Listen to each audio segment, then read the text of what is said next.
6 qershor. Të gjithë armiq me Perëndin.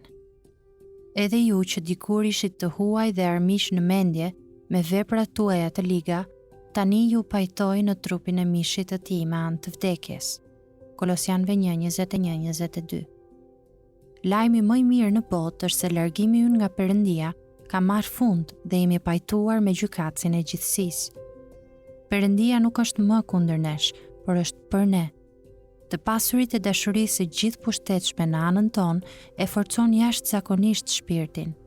Jeta bëhet krejtësisht e lirë dhe e guximshme kur qenja më e fortë në gjithësi është për ty. Sidoqoftë, mesazhi i shpëtimit që Pali jep nuk është lajmi i mirë për ata që refuzojnë diagnozën e Kolosianëve 1:21. Ai thotë se ju ishit të huaj dhe armiq në mendje. Sa njerëz njihni të cilët thonë, pa hirin e Perëndis, unë jam armiqësor kundër ti në mendjen time.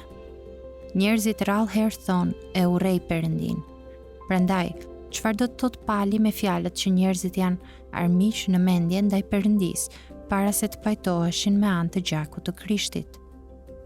Mendoj se Pali do të thotë që ekziston vërtet një armiqësi ndaj Perëndisë së vërtet, por njerëzit nuk e lejojnë veten e tyre të mendojnë për Perëndinë e vërtet.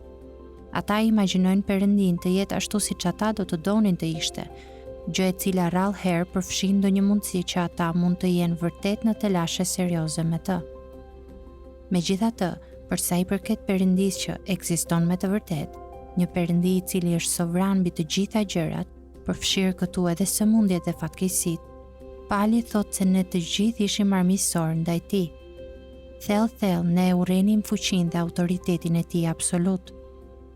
Fakti që dikush prej nesh shpëtohet, i atribuohet të vërtetës së mrekullueshme të vdekjes së Krishtit, që siguroi hirin përmes të cilit Perëndia i pushtoi zemrat tona dhe na bëri ta donim atë të cilin dikur e urrenim.